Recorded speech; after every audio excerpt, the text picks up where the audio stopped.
Get ready for the event of the summer, the Northwoods Throwdown Charity Softball Game. Maine Game Wardens versus New Hampshire Game Wardens. Hadlock Field, Portland, Maine, home of the Sea Dogs. Saturday, August 3rd, gates open at 4 p.m. Meet the Game Wardens playing and be there early for all the events leading up to the game. Get your tickets soon at porttix.com.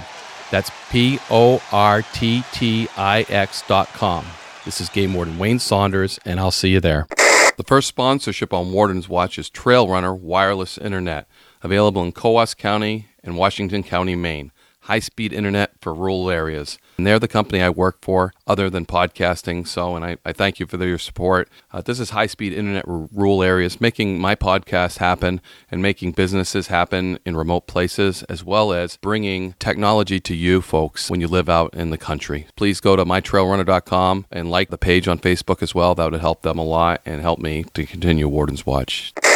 Guidefitter.com. Guidefitter, bridging you to the outdoors while providing a quality platform for guides and outfitters for you to select from. Guidefitter is the best place to get discounts on gear if you're an outdoor professional. As a game warden, I'm a member of the Outdoor Government Program, which has over 80 quality brands to get discounts from. It's free to join. Yes, free to join. And all you need to do is prove that you're an active outdoor government employee. There are all kinds of products available. Apparel, boots, archery equipment, optics, backpacks, cameras, watches, ammo, anything, you name it. And while you're there, check out the articles, information, and stories that you'll be inspired from. So before you head out to work in the outdoors or start your next outdoor adventure, check out guidefitter.com and get discounts on your everyday or every so often outdoor equipment. This is Game Warden Wayne Saunders for Guidefitter. Wish you could fish more, anywhere, anytime. RODgeeks, a St. Croix rods partner, has developed a 42-inch one-piece travel rod designed and built with the same technology found in St. Croix rods. This travel rod is offered as a kit that comes with the RG42 rod, spinning reel, fishing line, pliers, and tackle tray. All in a case with space for your wallet, phone, and fishing license. Just grab and go. Perfect to keep in your pickup, car, or RV. This shorty performs much like a longer rod, but is compact enough for easy storage and for on-the-go use. Make this the summer you fish more. RODgeeks.com.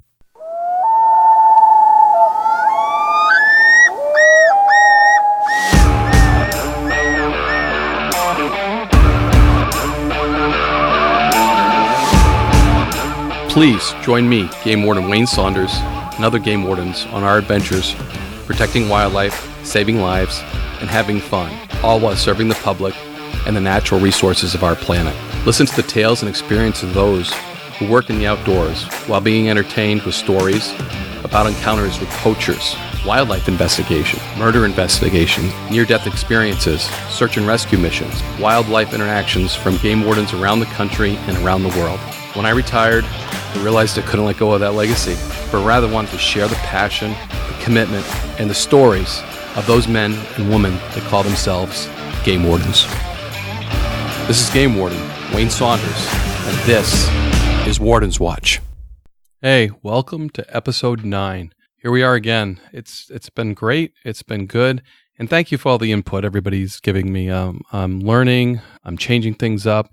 And some of the input I got today was, I need to move outside New Hampshire and Maine. But we're going to stay there for a while, and I've got my reasons. So we have a up-and-coming game, softball game between Maine and New Hampshire game wardens, New Hampshire conservation officers, and the Maine Warden Service. And there's two guys that were highlighted on the poster boys, so to speak, that were the guys that photographed for the publicity of this, Eric Fluette and Chris McCabe. And I want you to hear about those guys. It's pretty cool, pretty awesome photos that we were able to do to take those guys and to promote this event. And, what an awesome podcast I thought was to take those two individuals and put them before the event so you guys get a little bit of insight into these officers before the event. If you're going to the event, you can listen to it. You get a little more insight. If you're going to, listen to the event later, which I hope I can live stream it. So I'm going to be working on that. But you get a little more insight to the guys you see and the guys that are going to play in the softball game. And it's just a good fundraiser for Operation Game Thieves, International Wildlife Crimestoppers, Make-A-Wish. So it's just going to be an awesome opportunity. And to take these two guys that are the poster boys and then give you some insight into it. I think that's cool. So we're going to do this today's episodes with Greg Sirpis, Maine Operation Game Thief Chair, and then we're going to move into 2 with Eric Fluette and then Chris McCabe. So right before the game, everybody can get an insight into these guys, and they are awesome individuals, and you're going to hear about that. Eric and I did podcasts back to back. Eric and I have a lot of history together. We have fun together. Just a dynamic interview, I thought, that we can relate to each other. We have fun, and I think you're going to see that. I think you're going to really enjoy Eric's 2 podcasts back to back, and then Chris McCabe to follow that up, the cleanup hit, so to speak. And then we're going to go right into the softball game, which will be a pretty awesome event, the eastern side of the United States to promote wildlife law enforcement, Operation Game Thieves, and get the word out there. So that's kind of my plan right now. And then we're going to branch off. We're going to go somewhere across the country with an interview with an officer from somewhere else. So, and that was my information today. My buddy called me and said, who was a former game warden as well, and said, hey, you need to break out of Maine and New Hampshire. Well, I did. I went to Vermont with Lieutenant Dave Gregory. But that's the plan. We're going to move around. We're going to interview some women. I've had some requests from that. It's just there's a lot going on, and it's a lot to get out to everybody. Having fun doing it. Having fun having you connect to the game wardens, your game wardens, the people that serve you, that protect your wildlife, to make that connection, to understand them, to understand maybe wildlife a little better. I've lined up some interviews with biologists. And I'm just excited about this whole Warden's Watch podcast to bring you guys information that maybe you normally wouldn't get, so that you can sit back, whether you're driving or whether you're doing something else, and listen to it and just get that information, maybe understand why game wardens do what they do. So, and Greg Sirpis is the chair of Maine Operation Game Thief, and you guys always hear me preach about Operation Game Thief, but we have TIP, which is Turn Into Poacher. Wildlife Crimestoppers, Maryland is Wildlife Crimestoppers. I love that name because it defines what we are. Today's society, Operation Game Thief. My buddy did a survey out of kids and asked him what Operation Game Thief was, and that's Josh Hurst in Arizona. He did it just kind of on his own, and he was asking, middle school age kids what Operation Game Thief was, and they were saying, if someone steals your games, your video games or something, you can catch them. So are we dated? Are we not? Or we need to brand ourselves more? That's a question that, I'm dealing with, but I love when it says Wildlife Crimestoppers. There's no guessing. You know what we're trying to do. Maryland, Wildlife Crimestoppers. It's there. TIP. TIP's a great, branding tool. Turn Into Poacher. I love that. But if you ask a kid what a TIP is without Turn Into Poacher, but Wildlife Crimestoppers is, you don't have to brand it. It is what it is. It's there. So, but that's my opinion. And you get a lot of that on here. It's great that every state has an opportunity to have the sportsmen connect and have the sportsmen help and have them do it anonymously if they want. And then sometimes we can give rewards if those people want rewards, or if we have people that really aren't related to the sportsmen, the wildlife portion of it. Maybe they're just Joe Blow, and they heard if I could get $1,000 if I tell them about my neighbor who just dragged the moose in his backyard, or killed the elk and stuff it in his trunk. Those people are out there. We pay rewards. Operation Game Thieves are designed to pay out rewards for people that want it. It's an incentive for those people that want that money. But most of the people don't want that money. They want to stop it. They want to stop poaching. That's just an awesome thing. And these nonprofits, these state entities, give you the ability to do that through the game wardens. It connects you to the game wardens. And that's an awesome opportunity. It helps you stop wildlife crime by using them. I hear I don't want to be a rat. No, you want to be a hero. There's no more rats in this world. I want heroes. I want guys that care. I want guys that want to stand up and say, hey, that's wrong. Stop it. You can do it anonymously. That's great. Let us do our job. We need more heroes. And those that don't hunt and don't fish, and if they see the guy that comes out to the roadside, looks both ways and doesn't think anybody's there, and they drag a deer out and throw it in the trunk real quick, if you think it's wrong, it probably is. Use your senses. I always believe in that sixth sense because I've had it happen to me several times that something inside me tells me something's wrong. And guess what? It's wrong. anybody knows that. They get that feeling when people are uneasy or something's going wrong.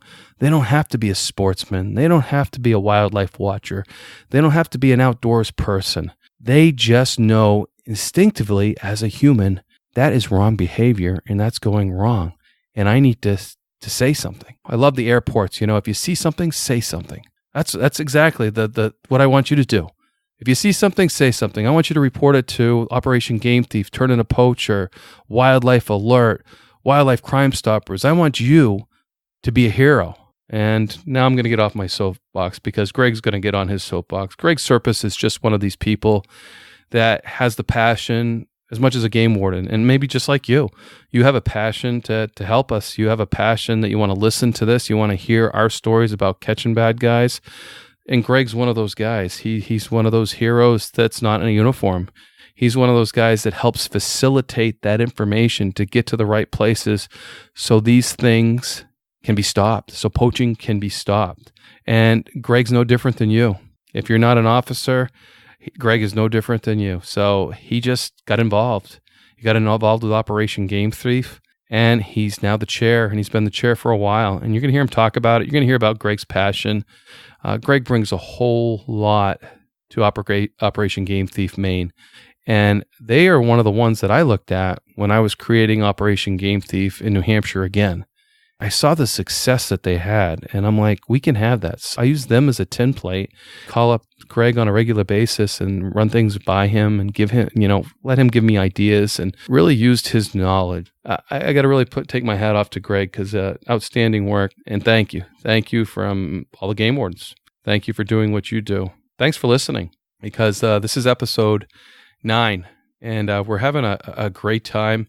I broke 5,000 downloads.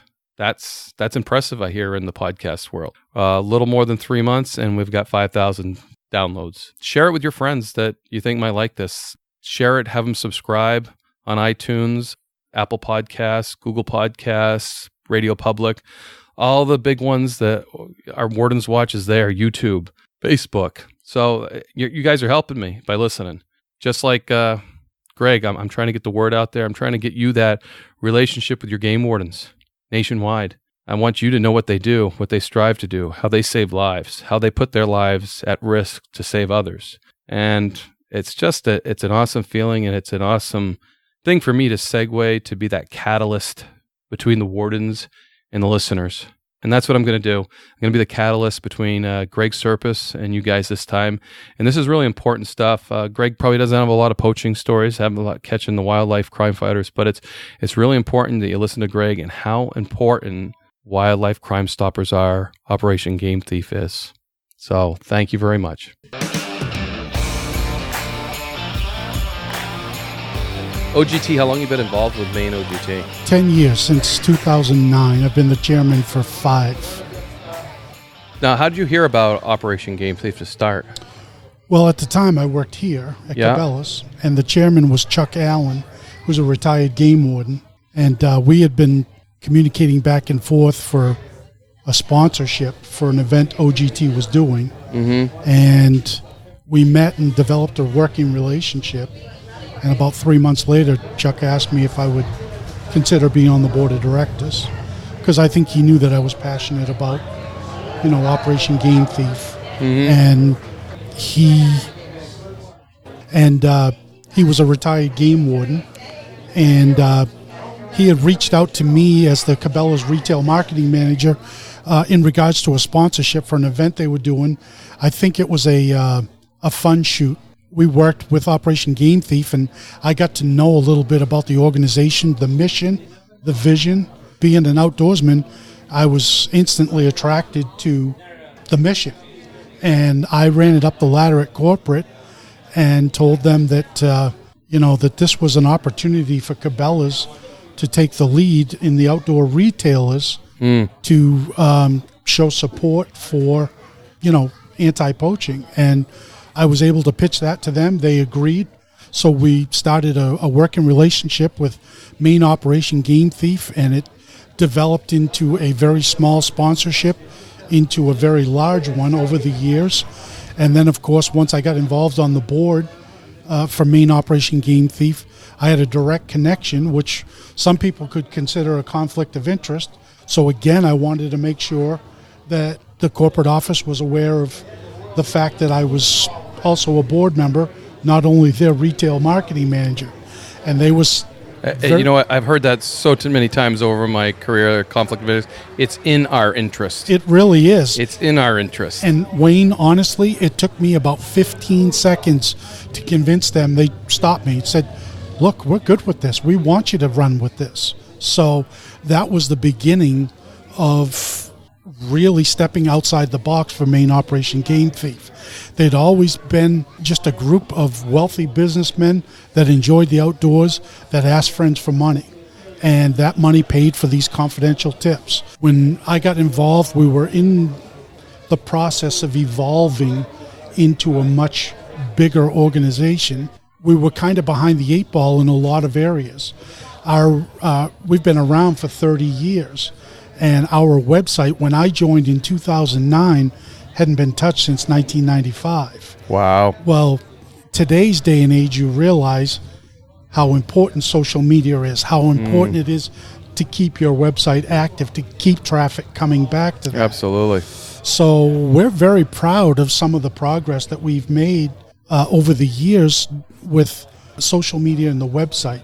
When I started the Facebook page for Operation Game Thief, I told the board, I need your help. I need you to help me spread this, share this. We'll be lucky to get 500 likes. We're up to almost 2,000 likes. Wow, nice job. I think we still have the ability to go much further Absolutely. than that. I consider social media to be low-hanging fruit. It's just there ready to be picked. It's free. It's a great opportunity for you to get exposure for your organization and for people to understand what your mission is, what your vision is, because there are so many groups, nonprofits, so many groups that are out trying to raise money. You've got to put your best foot forward. Absolutely. So that you can get your share of that pie, because there's only so much to go around. And it's difficult because everybody's cause is a good cause. Absolutely. And as a contributor, you can't say yes to everybody. So you have to pick and choose what you're going to do. Maine OGT has been very fortunate to have the support and sponsorship that we have. We've got sponsors that have been with us for 20 plus years. I mean, that's unheard of. Right. But I think the fact that we work so hard and that we don't have any administrative costs, the money goes directly to the reward program, to sending our wardens to conferences and seminars and that sort of thing, training, all kinds of other things. So I think people realize that the good work that we do is paying off in the field. No, it's certainly demonstrated. And when I came into OGT at the first International Wildlife Conference in Bar Harbor, I just saw the success of Maine and Texas stood right out to me, and both have nonprofits. So me rebuilding New Hampshire, I used you guys as templates. You guys had been there, done that. Sure. And I think, all those things you said, and social media being low-hanging fruit, I used to tell people to do stuff on social media. I never had to do it myself until recently, and it's been a learning curve that's really been something. So, well, not only is it a learning curve, it's a full-time job. I mean, you have to. I liken social media to a garden. If you don't weed it and you don't water it and you don't take care of it, it's not going to grow. No, it's that simple. Good point. And you have to take care of it every single day. If somebody goes to your site 3 or 4 times and the same stuff is there, what incentive is there for them to go back? No, so I agree. You've got to keep it fresh. You've got to keep it active, and the availability of live streaming, broadcasting, being able to post pictures is stuff that draws people. Right. I think you'll find that if you look at sites that do video and pictures versus just text, they're going to have a lot more traffic. Right. Those are the type of things that generate interest. Yep, and that's what engages me. Exactly. The picture catches my eye, and then I'll read the caption. Exactly. Yeah, no. And you had mentioned Wildlife Crime Stoppers, the International Wildlife Crime Stoppers. This is an organization that, as you know, I'm the marketing director for. I'm very passionate about that because it's what we do here in Maine on a national and international, as far as that goes, U.S. and Canada, the eight provinces of Canada. And everywhere that I go, I preach the benefit of having a nonprofit be able to work for you, because as a warden service or a DNR or whatever your agency's called, you can't solicit donations. There's a lot of things you can't do. Right. And your association members, from being retired or whatever, aren't necessarily willing to go out and pound the pavement constantly. But if you have a nonprofit that represents you, they can do a lot of things for you that you can't do. And you don't have to worry about that conflict of interest. You don't have to worry about a law enforcement officer out there soliciting. You know what I mean? You've got private citizens that belong to the nonprofit that are indirectly connected to the organization that can solicit for you. They can represent you. There's a lot of benefits to having a nonprofit. And so I try to tell everybody, no matter where I am, if they don't have a nonprofit, they're missing the boat. They really are. Right. Because you have the ability to put a lot of people to work for you. For instance, here in Maine, we've got a board of directors, which is 11 members. We have a resource council, which is great because these are folks that work on events with us, and they start to learn the whole process and the mission. And when you have a board of director retire or step down, you have a handful of people that are ready-made, already know the drill that you can call upon to be a board member, and you don't have to reinvent the wheel. They've already worked events. They already know these things.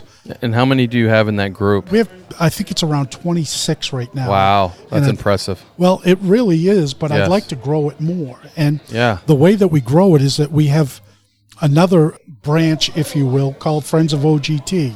And that's an annual membership. It's minimal. You can go to our website. By the way, our website is www.mainogt.org. Very similar to ours. But you can go to, exactly, but you can go to the website and you can see what you get just for being, you get a bunch of swag for being a friend of OGT. And there's places for volunteers to sign up for different events that we have. One of the things that I really want to do is we have one of our committees is Information and Education Committee. I really am interested in getting to our youth because I think it's important for kids to understand this heritage that we have. These kids are the future stewards of this resource, and it's our responsibility to make sure that they know the ethical way to do things. Why it's important for the resource to be taken care of, because if it isn't, it could go away someday, and that scares me. Yeah, I would agree. People don't realize in Maine, there's roughly 50,000 deer taken legally annually. Our biologists and some of our warden service staff believe that the same amount is taken illegally. Now, let's say that they're wrong and it's only half of that. 25,000 deer taken illegally, that puts a strain on the resource. Absolutely. So we have to make sure that our kids understand just how precious this resource is and what we have to do to protect it every single day. You know, and I've said it before, and I'll say it till I die. To us, poaching is no different than stealing from the shelf. I personally don't believe that poaching will ever go away. And as long as it's here, Maine OGT will be there to answer the bell. And I firmly believe in what we're doing. So much that you do it for International Wildlife Crime Stoppers as well. Exactly. You know that's passion, Greg. You know that's passion here. That's passion spread, and certainly to appreciate that passion. That's what you need to do these jobs, as you know it. Yeah, well, I think that people who know me know that I don't lack conviction. Yes, no, that's very clear. You know, as a young kid, I lost my dad when I was 17 years old. And the memories that I have with my dad are fishing with him. And those are memories that I want to pass on to my family. Absolutely. And that's just... To lose your dad at such a young age, those memories are so valuable to me because you can't replace anything like that. Right. You know, the fact that my dad was so ethical, I think, is one of the reasons why I'm so passionate about this mission that we're on. Right. And then, somebody that's that ethical, and then you take the other guy that's so unethical, and you put them fishing in the same pond, it's a totally different result. And, that's why the guy that's ethical watches the other guy catch all these fish. And now he's to report, he needs a venue to do that. So, which we're providing. Absolutely. And I'm glad you brought that up, Wayne, because I want people to know that Maine OGT is completely confidential. It is 100% anonymous. We will never, ever, ever ask anybody to testify in court. Right. We would walk away from a case before that happened. You have to, or the whole process is now fouled. Exactly, and that's what gives our program such credibility. And at the risk of sounding arrogant, I think that's why Maine is one of the leaders in the nation of our program, because we're so dead set on making sure that we protect the people that are helping us. And let's be honest, we've got about 100 game wardens in this state. This is a big, big state. Very. 100 game wardens cannot possibly cover this state. No. Our Marine Patrol, we've got 3,500 miles of coastline. Wow. We've got about 35 or 40 Marine Patrol officers. They can't do it. No. So we rely on the people in the field to be our eyes and ears and to let us know what's going on. And I personally make sure that every complaint gets followed up, because I want to make sure that we're not leaving any stone unturned. Right. It's hard enough to get people to report. And if we report, or if they report and we don't follow up on that, then shame on us. And I refuse to let that happen. And we have done so well with our program. I'm incredibly proud of the success that we've had. No, I would be too. Like I said, it's never going to end. We're never going to stop it. But by God, we're not going to stop trying. Right. Make a dent in it. Exactly. Bring that sportsman in so he has the ability to report. So, and that's something I think we got to change the sportsman's mentality to too, because it's always I don't want to be a rat, and Sure. You're not being a rat. You're being a hero. You're defending the resource, just like that game warden is. So I agree. I mean, think about what we talked about earlier. Can you imagine 25,000 deer being taken illegally? Can you imagine that? Think about that number, 25,000. That's a lot of deer. And we think it's more than that. This is a conservative figure. That's a conservative figure. That That's has a lot of deer. Has a huge impact on the resource. Absolutely. And it's easy for us to deplete something when we're not paying attention. And this is why I'm passionate about it. Mm-hmm. And I think, a lot of ebbing and tying goes, at least in New Hampshire, we kind of ebbed and we tied. It went to it became a 1-800 number that wasn't really promoted. And then, I started watching what you guys were doing in Idaho, Texas, and started to hang out with you guys and suck up some of your information and made it happen in New Hampshire. Now I got passionate people like yourself on a board that's we're producing, and it's a very proud thing to do, to watch it come from one thing to another. Yeah. So. And for me, Wayne, it's really neat to see the transition from one stage to the next stage to the next stage. We started out with an 800 number, which we still have. Yep. It's 1-800-ALERT-US. Yeah. And from there, it kind of shifted more to hits on the website versus the phone call. Right. We still get phone calls. We're always going to get phone calls. Absolutely.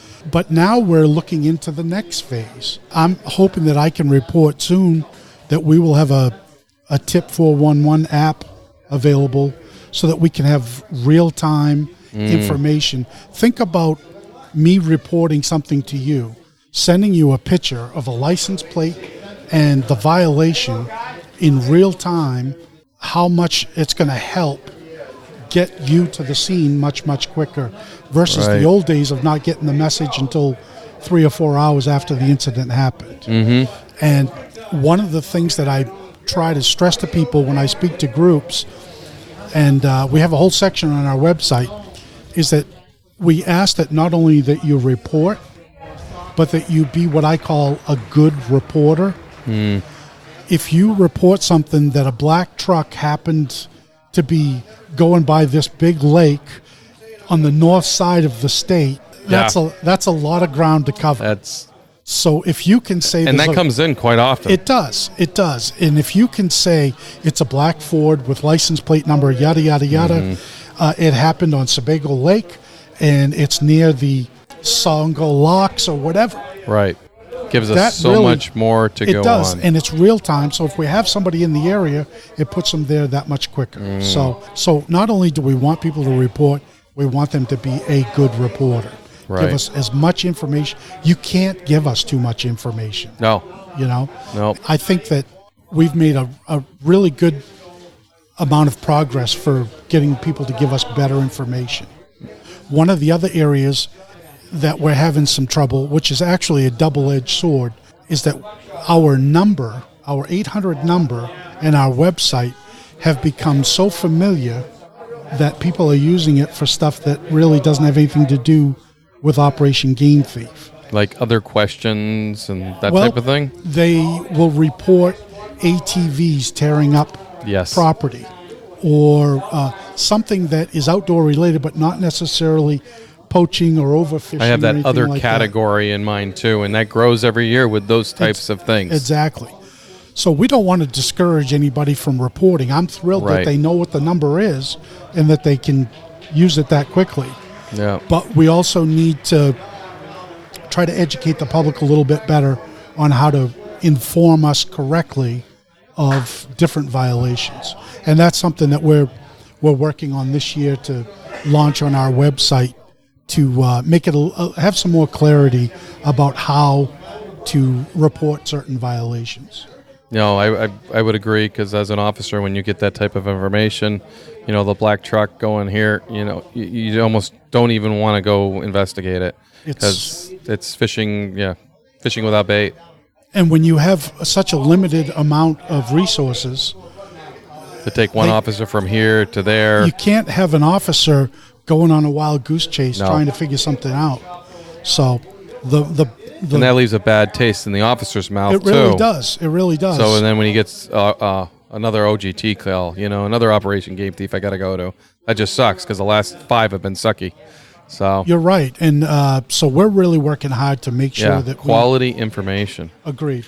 Yeah. So we've made a lot of progress over the past few years, but we still have a lot of opportunity. And we're 11 volunteers. I think we do a hell of a job considering. From what I've seen today, you guys do a hell of a job. It's very impressive to see everybody to weigh in. You got quite a crew here today at the, the moose drawing here at Cabela's in Scarborough. It's pretty awesome.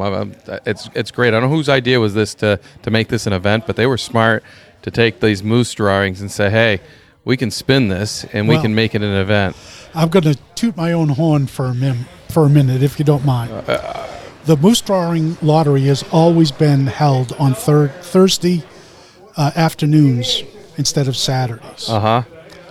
And back in 2010, I convinced the commissioner to change it to Saturdays, because we were going to be hosting it in 2011 here at Cabela's. Uh-huh. And my pitch to the commissioner was, people work during the day, so they have to take the day off to come here, or they have to leave work early. They have to deal with, how am I going to take care of my kids while I'm leaving work or not going home? I said, Commissioner, if you do this on a weekend, each venue could make an actual weekend event, Friday, Saturday, Sunday, out of it. You could have events for kids to get kids involved, because we want the youth to know about this. And we want them to learn this tradition, and we want them to become part of the outdoors. And so the very first Saturday Moose Lottery drawing in Maine was held here at Cabela's in 2011 when I was a retail marketing manager. Wow. And we had 6,000 people here that year. I had 54 vendors here, We had activities going on all day long, and the next drawing was going to be held in Rangeley, and it was being sponsored by the Rangeley Guides Association. And they came to me and said, we don't want to reinvent the wheel. Can you help us? I said, of course. Great. And that was a great in for Operation Game Thief to get involved up in the Rangeley area. We actually picked up a board of director member from Rangeley. We had a huge amount of exposure in Rangeley. And every year since, it's been held on a Saturday. So I take great pride in saying that I was the one that suggested to the commissioner that we move this event to a weekend. And it's been on a Saturday ever since. And as you should, Greg, because as I'm looking at this event and I'm thinking, when we actually had moose permits, why didn't we do something like this? Because this, like you said, it gets everybody involved. It's an opportunity to spread the news of Operation Game Thief, get kids involved, and promote an area too, especially where it moves around the state of Maine. That's awesome. Speaking of promoting, which is a great segue, I have an item that I do want to talk to you about. Let's talk then. August 3rd of this year, we're holding a charity softball game at Hadlock Field, which is home of the Portland Sea Dogs. The game is going to be called Northwoods Throwdown, and it's going to be a charity game between... I hadn't heard the name yet. I love it. It's going to be a charity game between the Maine Warden Service, the Stars of Northwoods Law, and the New Hampshire Game Wardens, their Stars of Northwoods Law. And it's also going to benefit Make-A-Wish Maine and New Hampshire, as well as the International Wildlife Crimestoppers. So we've got 5 different entities that are going to benefit from this game. The tickets are the best deal in town. The tickets are $5 to $9, depending on what you want. And where you want to sit. Where you want to sit. They're available at www.porttix.com. And you just go there and you can just scroll down and you'll see Northwoods Throwdown there. We've got all kinds of raffle prizes that we're working on. We've got a whole bunch of celebrities that we're trying to get here. We got a lot of stuff happening. You got celebrities just in the Northwoods Law Crew. Absolutely. Yeah. And we're gonna have all kinds of items available for sale as a fundraiser that can be autographed by the Stars of Northwoods Law. I don't have the list finalized of everything that we're going to have, so I don't want to promise anything, but it's going to be a great, great event.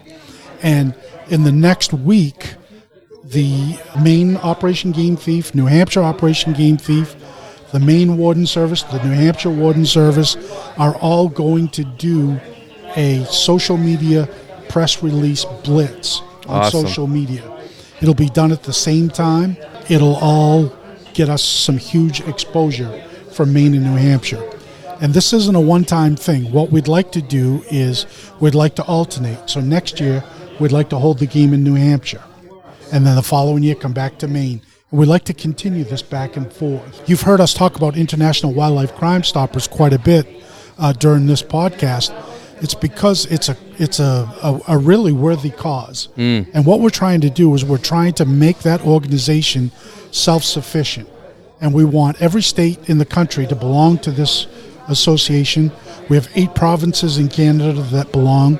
And if we can get a steady flow of revenue going into the till for IWC, then we can be very, very successful on the local level with all of the state organizations that want to get started or enhance their programs. Totally agree. So we've got a ton of opportunity here. We've just scratched the surface of some of the things that you got to start can. Somewhere. Scratching the surface is a good spot. You're right. So, I mean, we're just now getting the ball rolling for where we want to be. Yeah. And, the nice part is the price, because guys like Aaron Cross that has 4 kids, can actually afford to come to the softball game. Absolutely. That's a great place to bring a big family, and relatively inexpensive day that those kids are going to remember the rest of their lives. So they're going to make that impact, and hopefully we're going to make that connection. It's amazing to me, Wayne, the stars from Maine Northwoods Law are still recognizable today. Absolutely. Rick LaFlame was here today, and he was in plain clothes. He had a 5 o'clock shadow, and people were still coming up to him, getting pictures and all of that stuff. And I mean, you guys have been doing this now for what, 3 or 4 years? Yeah, we're just coming up on the 4th year. 4th year. So it hasn't been here for 4 years, and they still recognize all of these stars. And again, that's credit to the marketing that went along with it from your state, from, so. Absolutely. Definitely. And you guys have had great success with it, too. So we think that we're really going to draw a crowd from Maine and New Hampshire to this game. I would agree with you. I want to give the website address again, because when the tickets are gone, they're gone. Right. And we want to have get them now. Get their tickets now before it's sold out. I got to plan August 3rd, Saturday, August 3rd. The gates will open at 4 o'clock in the afternoon. To purchase your tickets in advance, which was cheaper than the day of the show, you can purchase them at www.porttix.com. I will make sure that both Maine and New Hampshire RODGT have that link up on their website in the next couple of days, so that if they can't remember it, they can go to our website, click, and it'll take it right to them. Right. We're going to try to get that on International Wildlife Crimestoppers website, Actually, that's a great idea. We'll include them in the total blitz. Absolutely. We'll do the whole media package with them as well. Yeah, no, that's great. So and that's what, these nonprofits are promoting it, so people know that they can donate. Even if you can't make the game, the money is part of it, Absolutely. And it helps support these guys that are stopping poaching. So, and that's what, the marketing does. That's what these games do, to get people involved, to give them ownership, kind of, so to speak, that, hey, I'm part of this too. Sure. So, and just coming to that softball game, that makes them part of it. I agree. So. Do we have time to talk about another subject? We absolutely have time, Greg. So I wanted to talk about, we're doing a Wildlife Crimestoppers Northeast Regional Conference in September.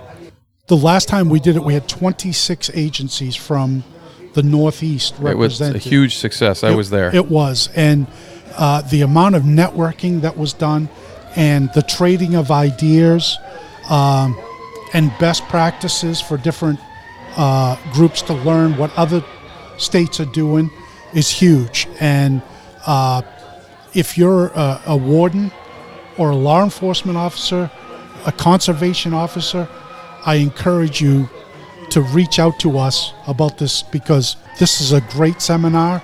A great conference with several seminars. This will be a great way for us to continue this mission that we're doing for IWC.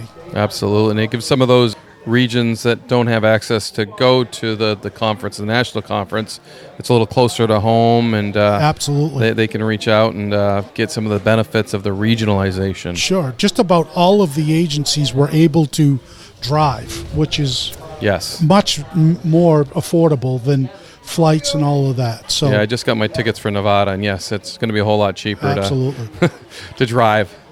So we're looking forward to doing that as well. Yeah, no, exciting stuff going on. So, and we got a lot of irons in the fire to have someone like you working with us that has so much experience in this realm.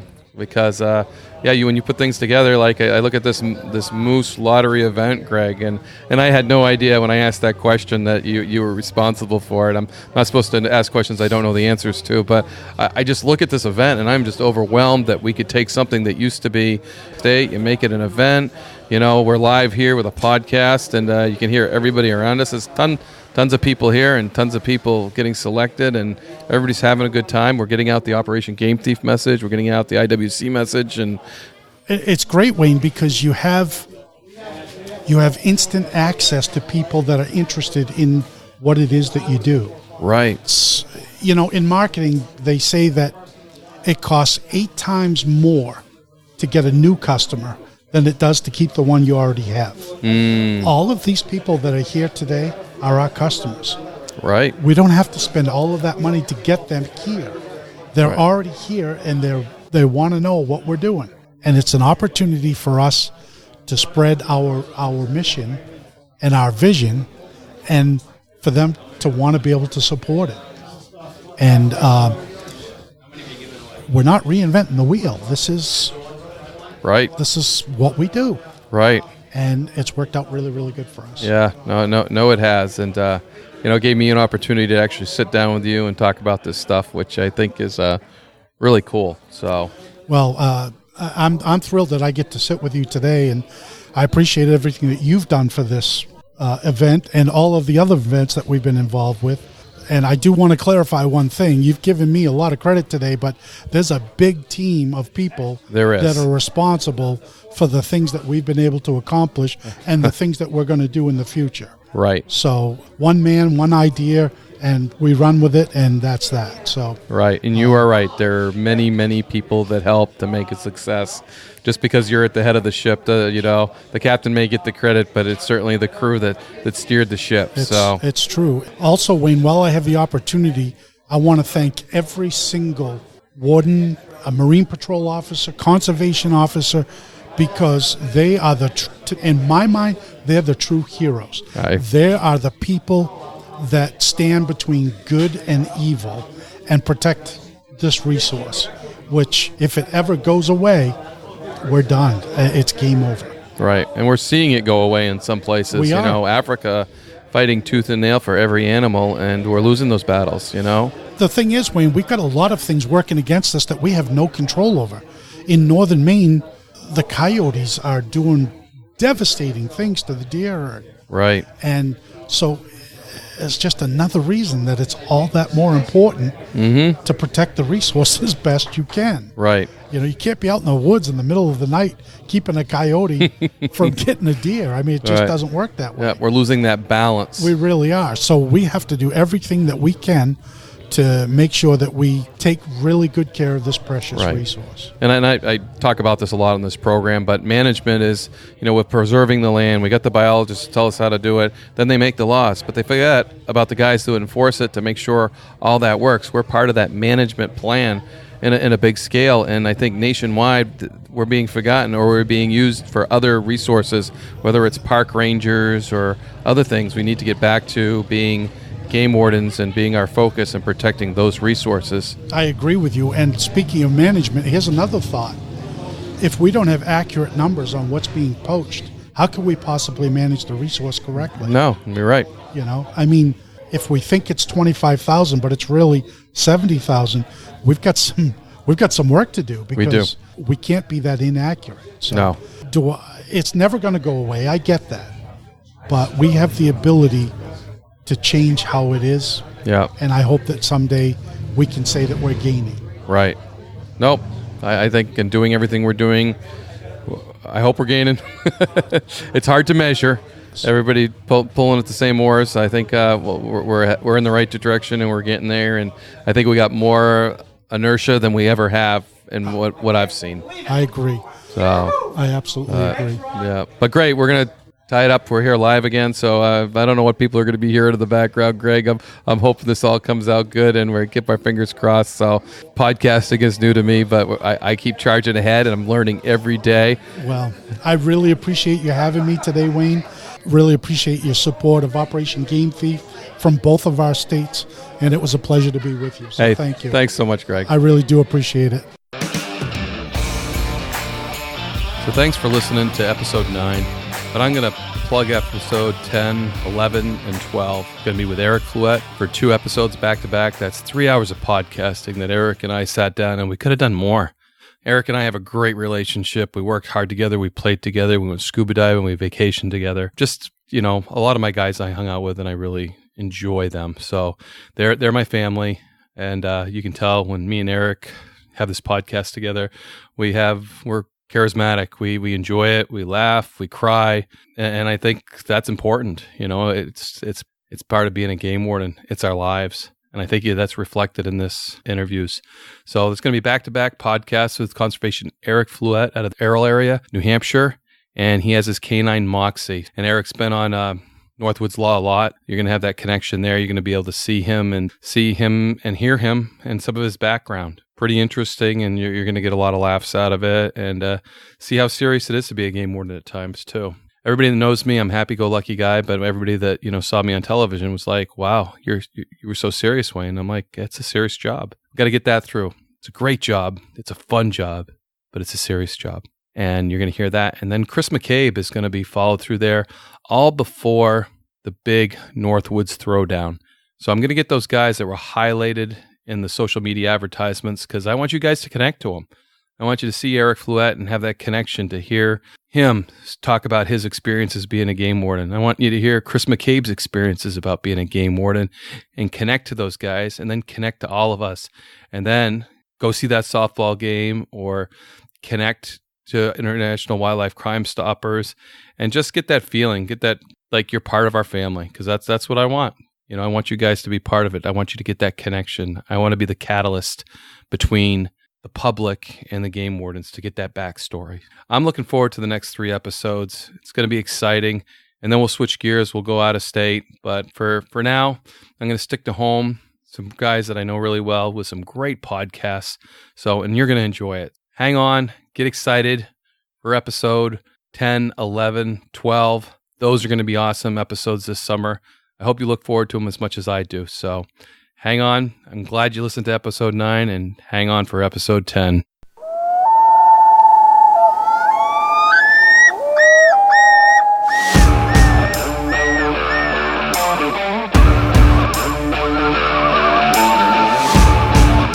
Please join me, Game Warden Wayne Saunders, and other game wardens on our adventures protecting wildlife, saving lives, and having fun, all while serving the public and the natural resources of our planet.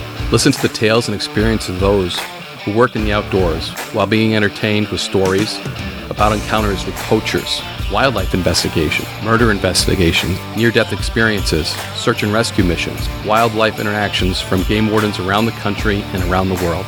When I retired, I realized I couldn't let go of that legacy, but rather wanted to share the passion, the commitment, and the stories of those men and women that call themselves game wardens. This is Game Warden Wayne Saunders, and this is Warden's Watch.